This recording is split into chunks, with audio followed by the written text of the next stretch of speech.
Am I the a-hole for telling my niece what her dad did and causing him to be uninvited from her wedding? I, female 34, had a bad history with my brother-in-law for years, and I got contact after he got me kicked out of my university that he worked in by telling a lie and ruining my future. I got a restraining order against him later, but my parents were against it. I still had/have a close relationship with my niece. She and my sister visited alone, and then began seeing her out or at my place. But my family pressured me to not disclose to her the reason of no contact with brother-in-law. So as my niece grew up, she thought we had a normal family dispute and tried to get us to reconcile many times, being encouraged by my sister and parents. But I got my niece to stop when she was 19. Now she's 21 and getting married soon. I got a wedding invite from her, and I felt cornered because there was no way I'd come knowing my brother-in-law will be there. Declining to go would be devastating for her as she always seeks my support. So I returned the invitation and made up an excuse so I won't attend. But my niece came to ask why I hate her dad so much that I can't even show up to her wedding. I tried to vaguely explain that her dad wasn't a nice person to me, but she demanded to know exactly what he did, saying unless I put her in the picture, she won't talk to me again. So I ended up telling her, and she left without saying anything.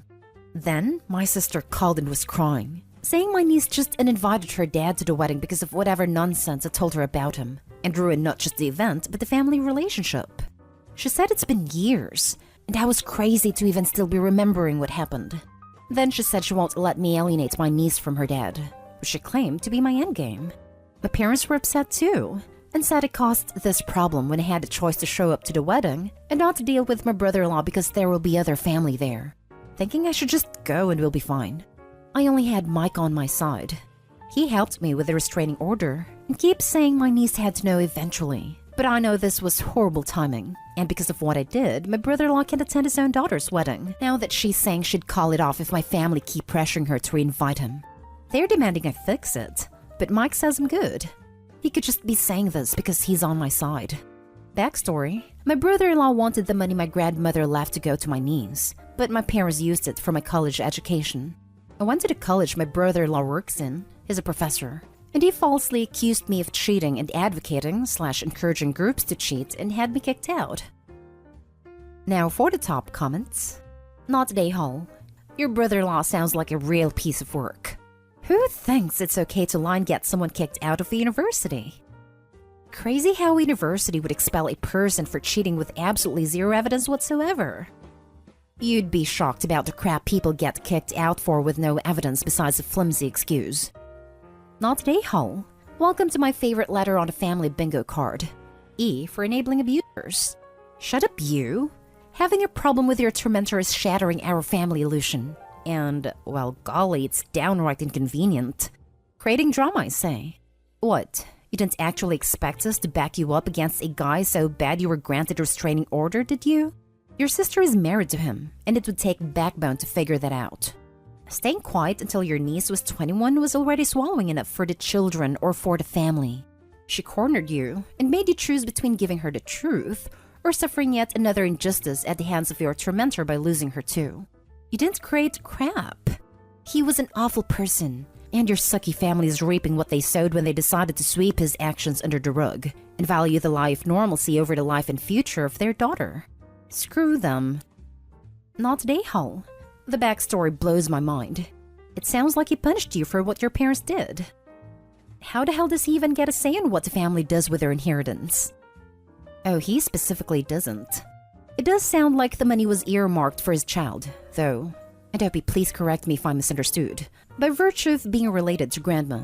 And I could understand a parent being angry if that money meant for their child being taken by other family. It doesn't excuse his behavior. What he did was reprehensible. Next story. Am I the a-hole for making my son deal with rotting meat? I go hunting every year. I'm not a trophy hunter by any means. I do it for meat and almost purely for economic reasons at this point. Taking a few of deer off my property once a year keeps my freezer stocked, and the grocery bill way down, which is important because finances can be tight sometimes. As a little relevant background, the bulk of the meat is kept in a large freezer in the garage, and about once a week we pull out what we will need for the next week or so, which means the freezer is normally only opened about once a week. My son, 15, has decided that he is vegetarian about 6 months ago, which my wife and I have no problems with. We started making meatless meals twice a week and made sure every other dinner was such that the meat was separate from everything else so he could still eat with us. This has been working great for the last 6 months with no complaints. However, last week when I pulled the meat for the week out of our freezer in the garage, he decided to come behind me and unplug the freezer. I guess he thought we weren't doing enough to support his cause? He never even spoke to us or complained about our twice-a-week setup prior to unplugging the freezer. Well, as you can imagine, with a now unrefrigerated pile of meat in the summer heat, it didn't take long for the meat to start to rot and stink. The freezer kept the smell in for a while, so by the time we finally noticed, everything was completely putrid. I asked my son if he knew what happened, and he proudly said that he had unplugged it on purpose, and now we would have to be meat-free. I told him that he didn't have the right to ruin a freezer full of meat and raise the family's grocery bill without discussing it with anyone.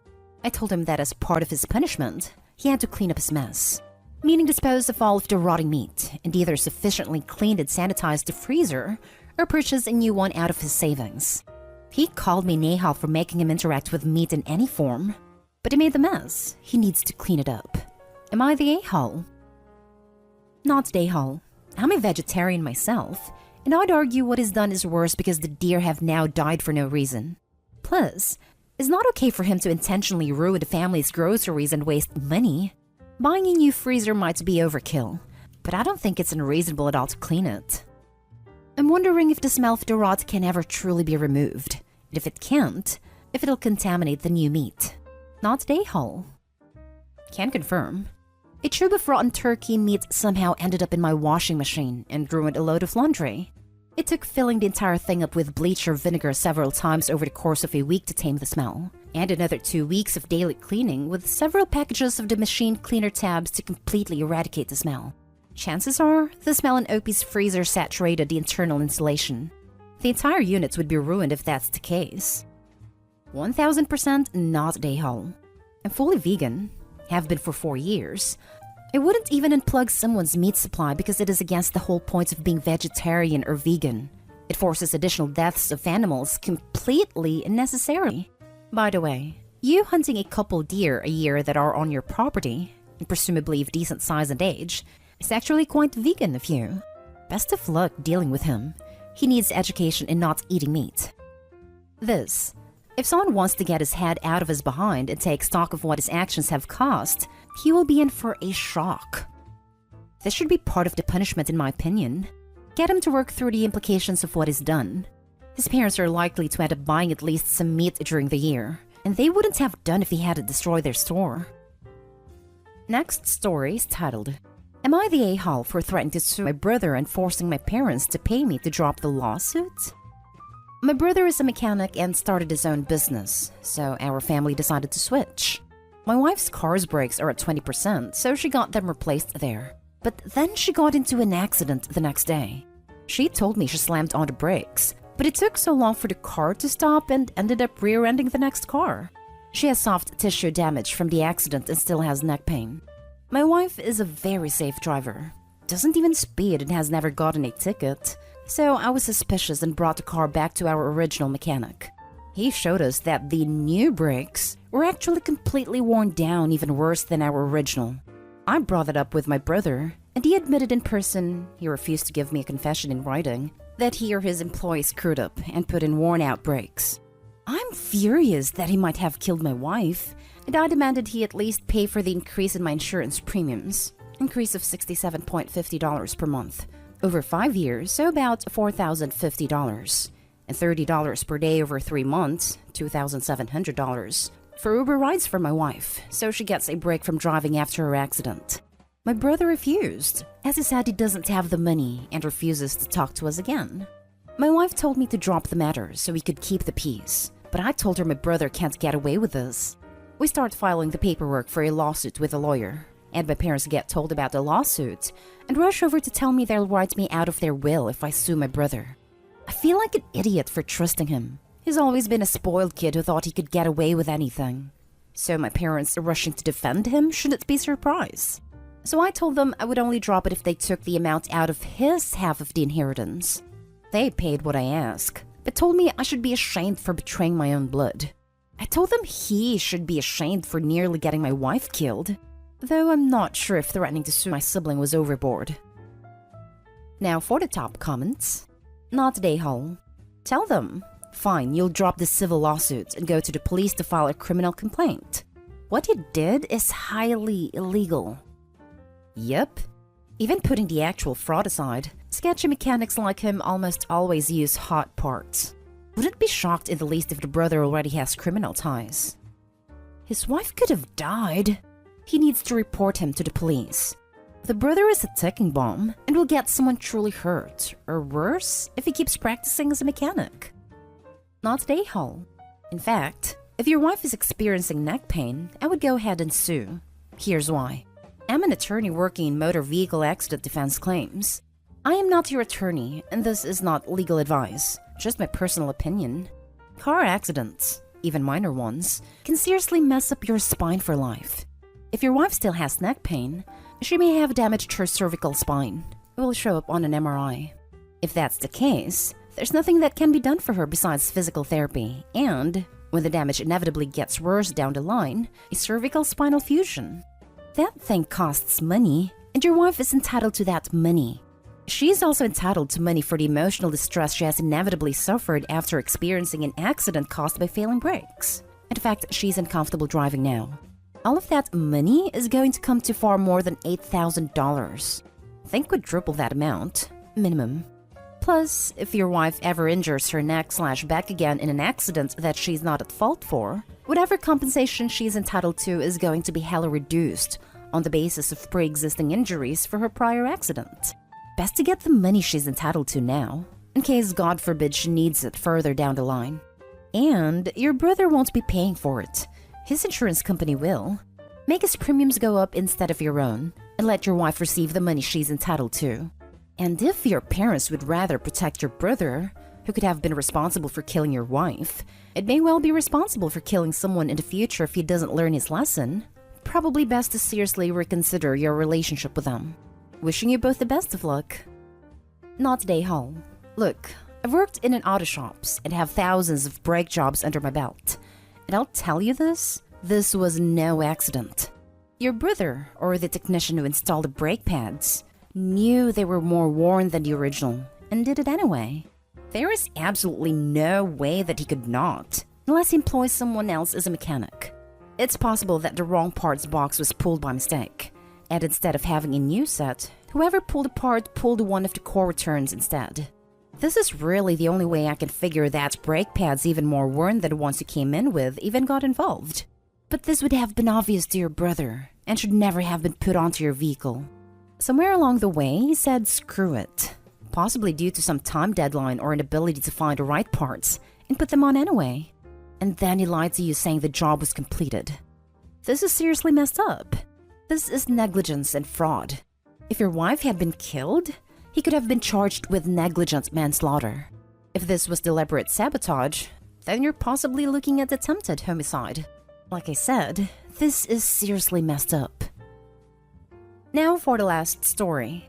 Am I the a-hole for refusing to punish my daughter for not sharing her makeup with her younger sister? I'm a mother of two, Maya 17 and Roxanne 14. Both my daughters love makeup and beauty. When they were younger, I used to get them equal makeup tools. But now Maya has a job and buys her own makeup with different, more expensive, brands. And like Roxanne, Maya is responsible with her makeup and beauty products. She keeps them organized and doesn't lose them easily like Roxanne often does. As a result, Roxanne doesn't have much makeup stuff, and recently this issue occurred. Maya got paid last week and went shopping with her friends and bought makeup products. Roxanne saw the stuff Maya bought since they share a room, and then came to me and her dad complaining that Maya refuses to let her share/use the makeup products she bought. My husband asked Maya if it was true, and Maya said the makeup she bought cost her money and effort at the job, and didn't think it was fair to share with her sisters, and she keeps losing/ruining it all the time, forcing Maya to buy more and cost her more money and work. My husband told her that this wasn't right, and she should share the stuff she buys with her younger sister. Maya still said no, which caused my husband to say he'd punish her for how mean she was being towards her sister Roxanne. Maya still said no, and my husband told her to go upstairs. then turned to me and said Maya needs to be punished for treating her sister cruelly and making her cry. I told him I don't see a valid reason to punish Maya since she did nothing wrong. He was puzzled, chuckled and asked if I really don't see what's wrong with Maya's behavior. I responded that Maya worked hard to earn money and buy her makeup, which she rightfully deserves to keep for herself. He got upset and said I was treating the girls differently and showing heavy favoritism towards Maya. After I said I won't punish her for not sharing, I stated that it wasn't Maya's fault her sister keeps losing the makeup products. But he said Maya needs to learn to share with her sister since they both have the same interest in makeup. And by not punishing her, I'd be encouraging her to become selfish. But I don't see it. He called me negative and short-sighted for not understanding what he was talking about, and accused me of being more friend to Maya than a mom, which what I should be. The argument got worse, and my husband says it's my fault if Roxanne starts resenting her sister. Not today, Hole. Good for you. Let your husband start paying for the same makeup for the younger kiddo, and see how quickly he changes his mind that they should be equal. Perfect response. Not today, Hole. Seriously this. Tell your husband to share his money to your youngest so she can buy her own makeup. Not today, Hole at all. If you force Maya, she will end up resenting you and her sister. Maya's not a problem.